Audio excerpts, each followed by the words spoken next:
Stay!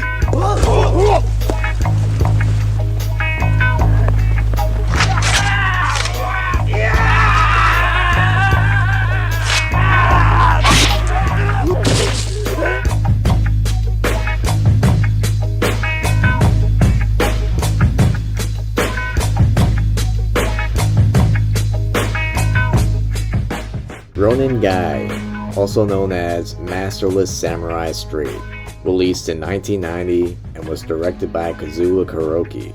This is actually the fourth film with this title to appear since the 1920s. And this film in particular is taken as one of this director's best films, although he's not exactly a well-known name in the West. So first I want to just thank JTilton5 for recommending this film a while back. It took this long to make this review because this was not exactly an easy movie to find. I actually had to win it on eBay. But anyway, I have it now, and this is the definition of a hidden gem. So, Ronin-gai was a film that was made in commemoration of the death of Shozo Makino. He was a pioneer of early Japanese cinema. Again, he was pretty unknown in the West. Makino is credited with basically creating the Japanese period film. Kuroki's film is a tribute, as it's both a contribution to the chambara or swordplay genre, as well as it presents something quite unique. Ronin-gai is most notably recognized as Shintaro Katsu's final role in the movie. And that's a big deal because Katsu, like Mifune, were both the faces of samurai cinema. The film is set in the transitional historical period between the Japanese feudal era and the coming Meiji Restoration. This was when the samurai were becoming phased out, and Japan was becoming more westernized. This film also fits in very well with the film Twilight Samurai. Both focused on the tragic aspect of the samurai at the end of the era where they were no longer the big shots. The story takes place in the village where you get these masterless ronin that work menial jobs or not even, and they spend most of their time trying to make a living.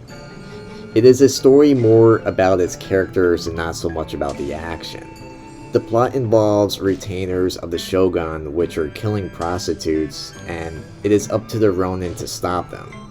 What's interesting is that for once, it's the samurai who are the villains, and there's actually 7 of them. They're basically the evil 7 samurai, and when they decide to start killing off the prostitutes, that's when all hell breaks loose. The ronin are then forced to act like samurai again and save the village.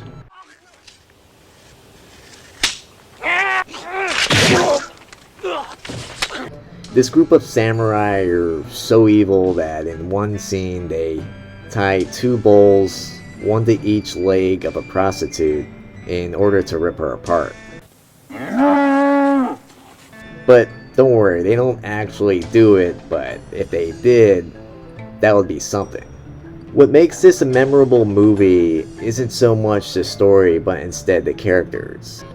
You get Bull. He's a drunken bouncer for a drinking establishment. He's the spitting image of Toshiro Mifune.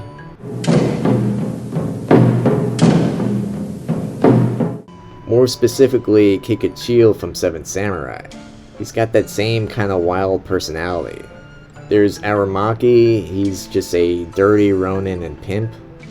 There's Ocean, she's a prostitute and barmaid.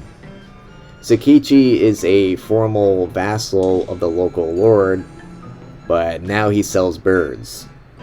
And he stinks like bird poop.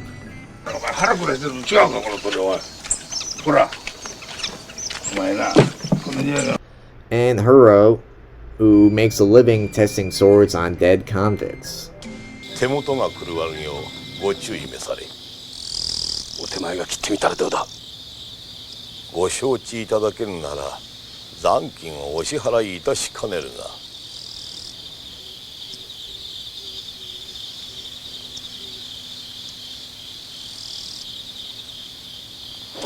So this isn't the most romantic or likable lot of characters.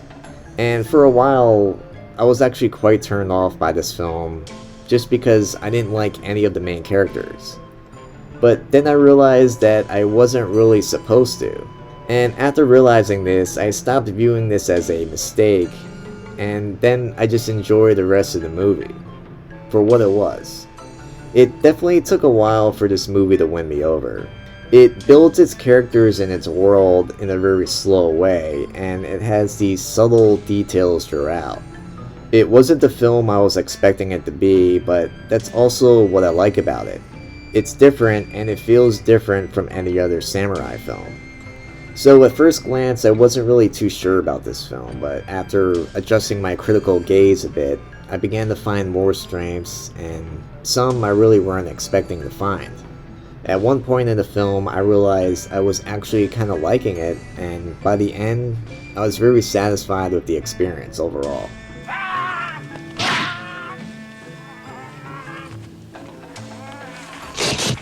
So thanks again to JTilton5 for recommending this hidden gem. It's definitely an acquired taste, but it's a film I can find myself rewatching in the future. Anyway, if you're a fan of samurai films, then leave a comment about your favorite one. And if you want this channel to grow, then please become a member of my Patreon. Thanks for watching.